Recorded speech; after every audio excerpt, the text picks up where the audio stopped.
नमस्कार, मैं विनय कुमार वैद्य। हमारा आज का विषय है चार्वाक दर्शन में आत्मा संबंधी विचार। भारत की प्रायः प्रत्येक दार्शनिक, हर एक दार्शनिक आत्मा की सत्ता में विश्वास करता है। आत्मा भारतीय दर्शन का मुख्य अंग है, परंतु चार्वाक दर्शन इस संबंध में एक अपवाद है। हालांकि चार्वाक भी इसका पूरा अपवाद नहीं हो पाया, क्योंकि बाद में कुछ ऐसे अनुयायी आए चार्वाक के जिन्होंने आत्मा को शरीर से भिन्न स्वीकार किया, जो सुशिक्षित चार्वाक कहे जाते हैं। परंतु फिर भी प्रथम दृष्टतया चार्वाक दर्शन ये अपवाद है, वो आत्मा को स्वीकार नहीं करता है।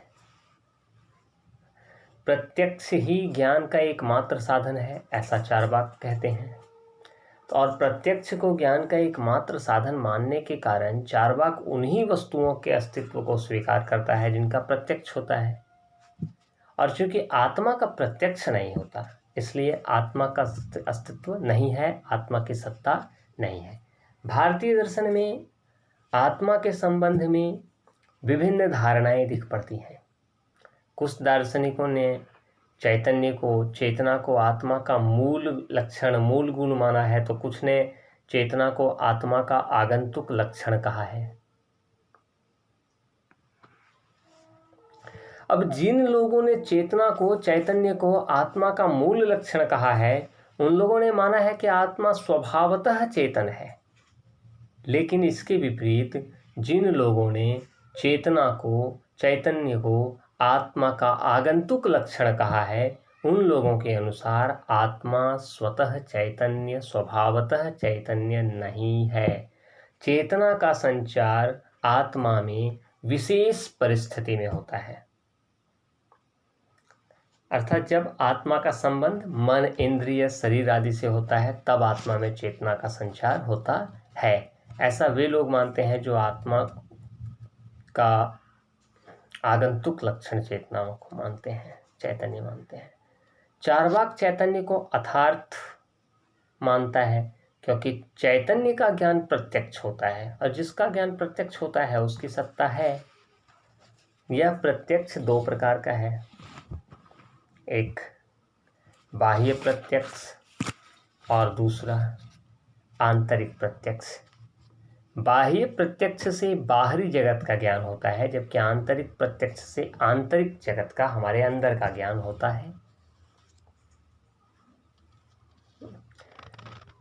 अन्य भारतीय दार्शनिकों की तरह चार्वाक चैतन्य को आत्मा का गुण नहीं मानते। चार्वाक चैतन्य की सत्ता तो स्वीकार करते हैं, लेकिन चैतन्य आत्मा का गुण नहीं है, ऐसा चार्वाक कहते हैं। ये चेतना को, चैतन्य को आत्मा का गुण नहीं मानते। चैतन्य शरीर का गुण है।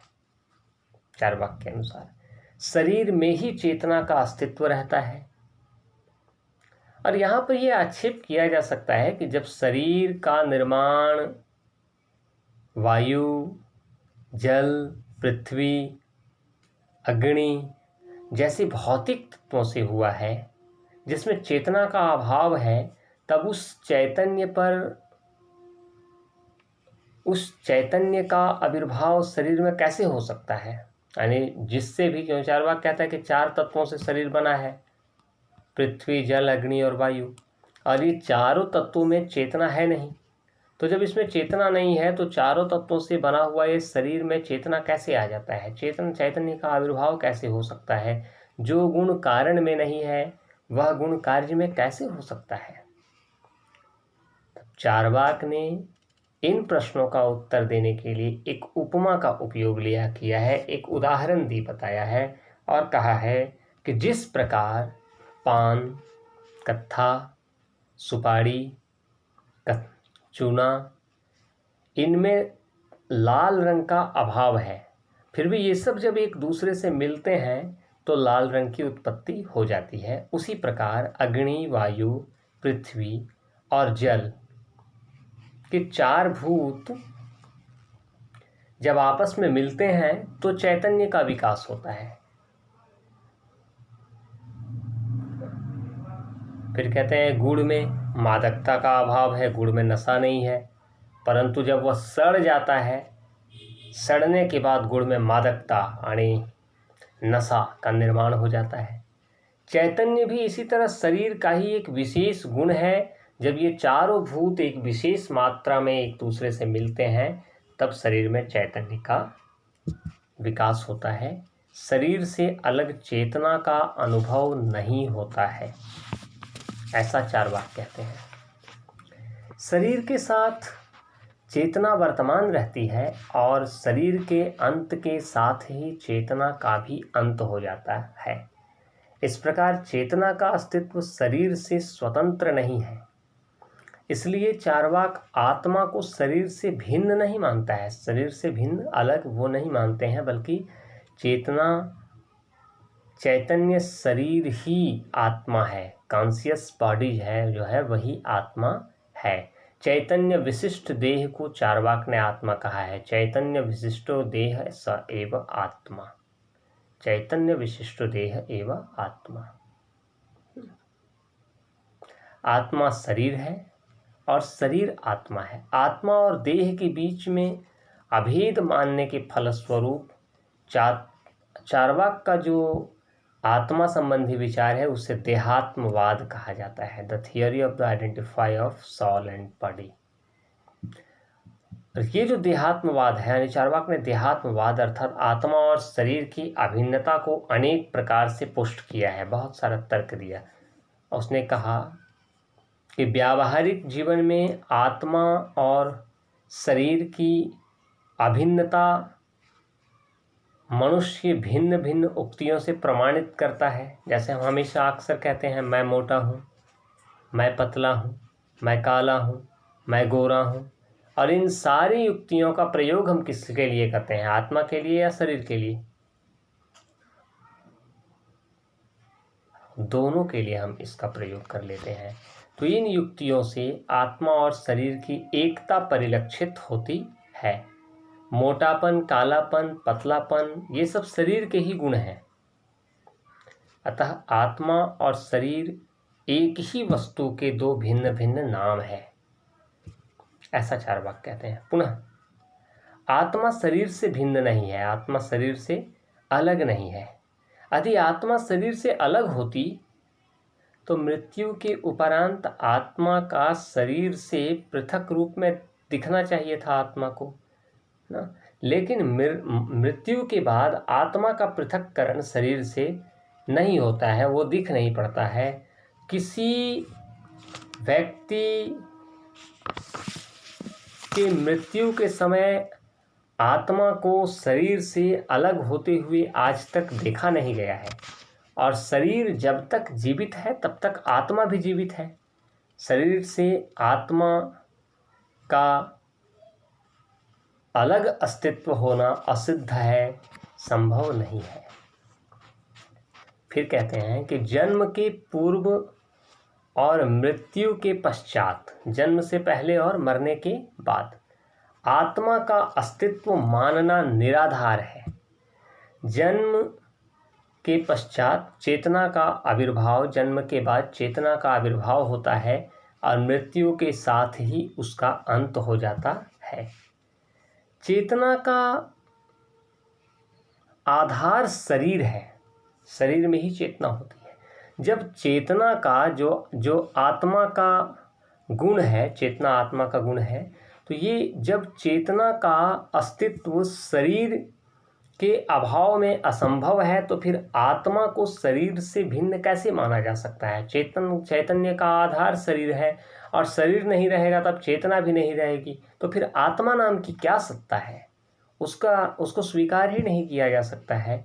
तो इस प्रकार भिन्न भिन्न ढंगों से आत्मा और शरीर की अभिन्नता प्रमाणित होती है।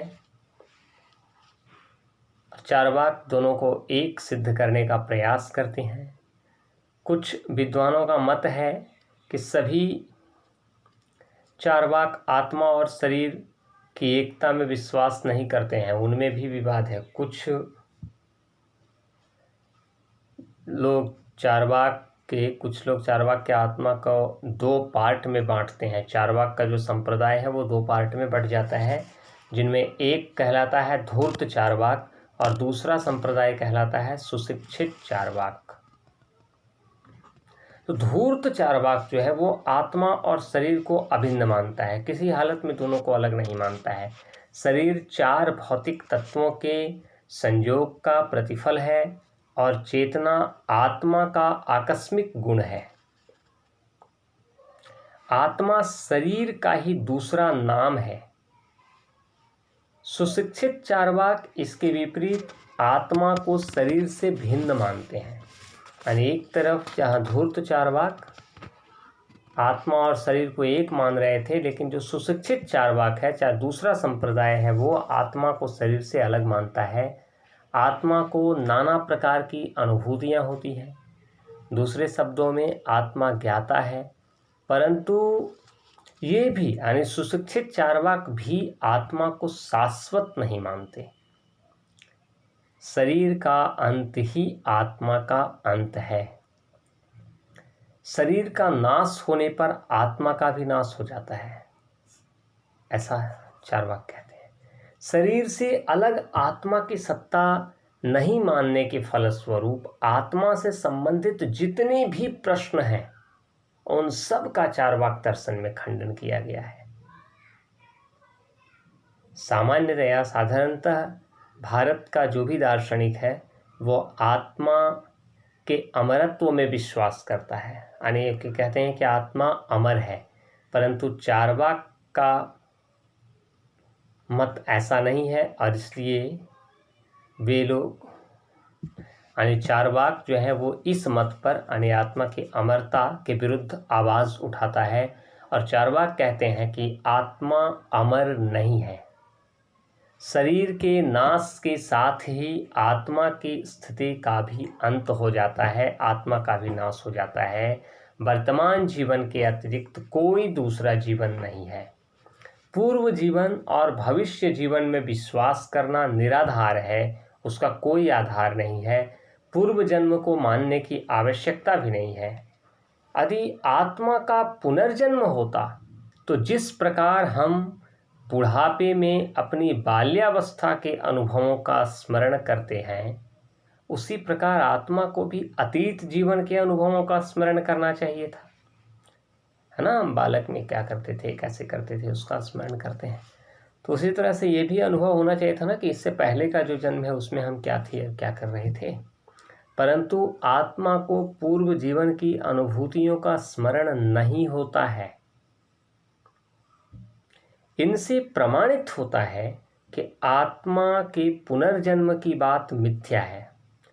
आत्मा एक शरीर के बाद दूसरे शरीर को ग्रहण नहीं करता, धारण नहीं करती है, और इस प्रकार शरीर मृत्यु के उपरांत भूत में मिल जाता है। कैसे मिलता है? ठीक उसी प्रकार जिस प्रकार आत्मा भी जब स्वर्ग और जिस प्रकार आत्मा भी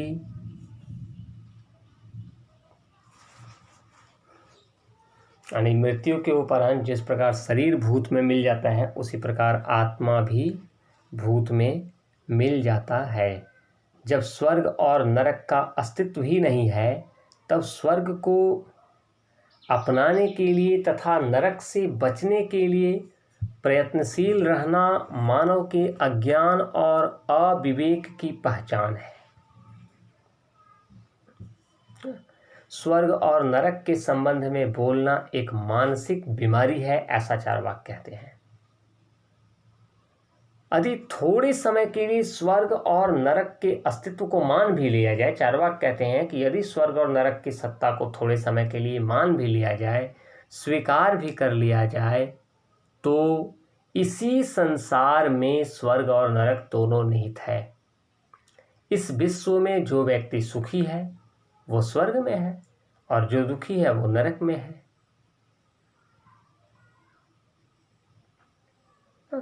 तो स्वर्ग और नरक सांसारिक सुख और दुख का ही एक सांकेतिक नाम है, ऐसा चार्वाक बताते हैं। इसलिए चार्वाक ने कहा है, सुखमेव स्वर्गम दुखमेव नरकम। सुख ही स्वर्ग है, दुख ही नरक है। इस लोक के अतिरिक्त चार्वाक दूसरे लोक की सत्ता का खंडन करता है, क्योंकि पारलौकिक जगत के अस्तित्व का कोई सबूत नहीं है। पारलौकिक जगत के अस्तित्व का कोई प्रमाण नहीं है, उसकी कोई आवश्यकता नहीं है। अतः परलोक का विचार भ्रांति मूलक है, परलोक की सत्ता को स्वीकार नहीं किया जा सकता है। तो हमारा ये था आज का विषय, चार्वाक दर्शन में आत्मा संबंधी विचार, जिसमें हमने थोड़े थोड़े शब्दों में ये भी देखा कि वो परलोक की सत्ता को स्वीकार नहीं करते, स्वर्ग नरक की सत्ता को भी स्वीकार नहीं करते। यानी कुल मिलाकर के धर्म की जो व्यवस्था वर्तमान समय में हो, उस व्यवस्था को ही वो नकार देते हैं। इस पर विद्वानों ने आपत्ति भी की है, जिसे हम सबको जानना चाहिए। बहरहाल आज हम विराम लेंगे, हम फिर मिलेंगे एक नए विषय के साथ। तब तक के लिए धन्यवाद।